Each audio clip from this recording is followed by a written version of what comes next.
ನಮಸ್ಕಾರ ವೀಕ್ಷಕರೇ, ಕೃತ್ಮಾ ವ್ಲಾಗ್ಗೆ ಸ್ವಾಗತ. ಇವತ್ತು ನಾವು ಗೊಂಜಾಳ ಉಸುಳಿ ಮಾಡೋದು ಹೆಂಗೆ ಅಂಥೇಳಿ ನೋಡೋಣ. ಬನ್ನಿ ಬೇಕಾದ ಸಾಮಗ್ರಿಗಳನ್ನು ಹೇಳ್ತೇನೆ ಬರ್ರಿ. ನಾನು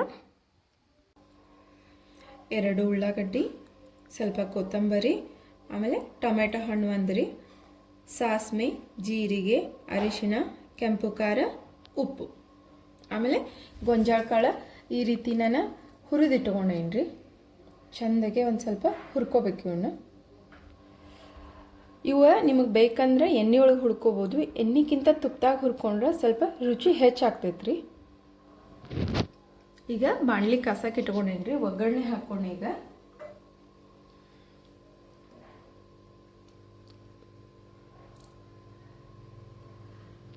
ಎಣ್ಣೆ ಹಾಕಕತ್ತೇನ್ರಿ.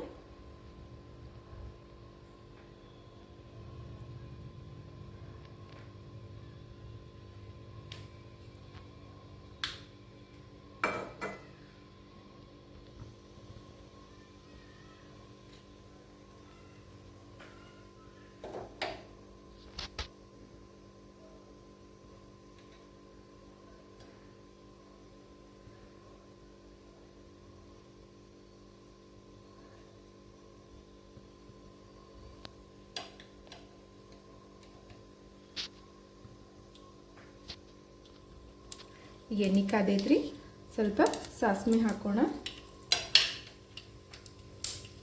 ಸ್ವಲ್ಪ ಜೀರಿಗೆ ಹಾಕೋಣ,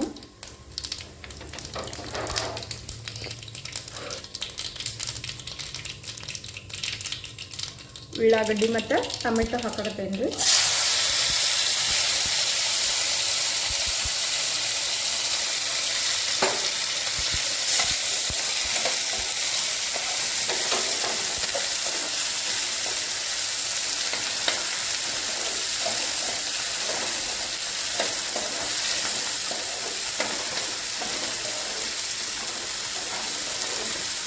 ಸ್ವಲ್ಪ ಉಳ್ಳಾಗಡ್ಡಿ ಬಾಳಿದ್ರಿ.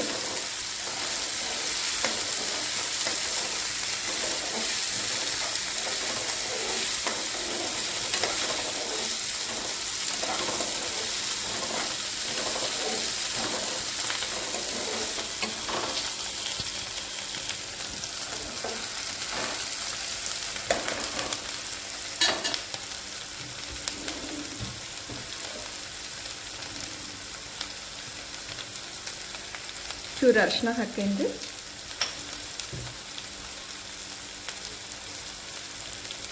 ರುಚಿಗೆ ತಕ್ಕಷ್ಟ ಉಪ್ಪು ಹಾಕೈತಿ. ಆಮೇಲೆ ಖಾರ ಹಾಕತ್ತೇನ್ರಿ. ಖಾರ ನೀವು ಹೆಚ್ಚಿಗೆ ತಿನ್ನೋರಿದ್ರೆ ಹೆಚ್ಚಿಗೆ ಹಾಕೋರಿ.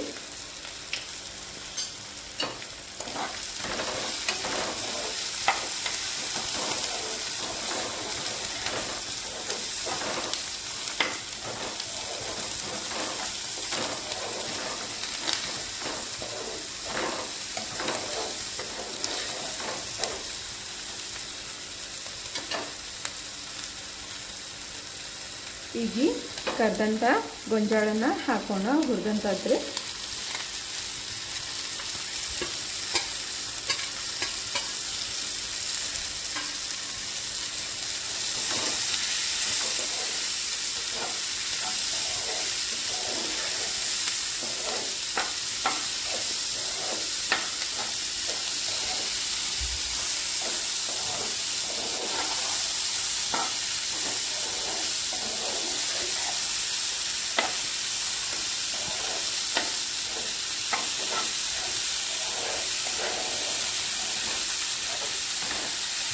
ಗ್ಯಾಸನ್ನು ಲೋ ಫ್ಲೇಮ್ದೊಳಗಿಟ್ಟ 2 ಸೆಕೆಂಡ್ ಬಾಯಿ ಮುಚ್ಚಿ ಬಿಡ್ರಿ.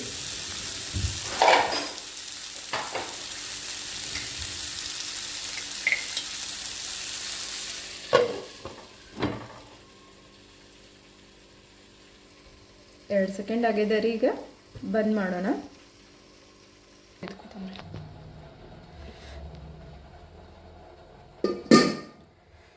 ಇವಾಗ ಕೊತ್ತಂಬರಿ ಹಾಕತ್ತೇನ್ರಿ.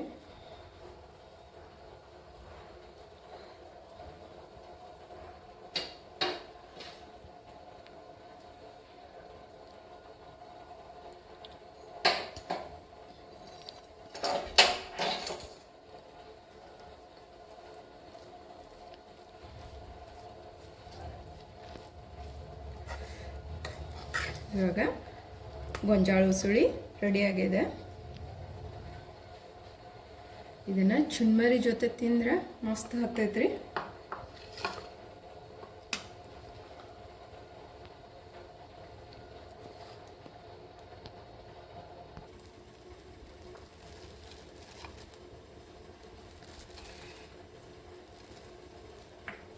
ಈ ರೀತಿ ಚುನ್ಮರಿ ಶೇವ ಗೊಂಜಾಳ ಉಸುಳಿ ತಿಂದ್ರೆ ಮಸ್ತ್ ಹತ್ತೈತ್ರಿ. ಮಕ್ಕಳಿಗೂ ತುಂಬ ಇಷ್ಟ ಆಗ್ತೈತ್ರಿ ಇದು. ಈ ರೀತಿ ಗೊಂಜಾಳ ಉಸುಳಿ ಜೊತೆ ಒಂದು ಕಪ್ ಚಹಾ ಆದರೆ ಮಸ್ತ್ ಹತ್ತೈತ್ರಿ.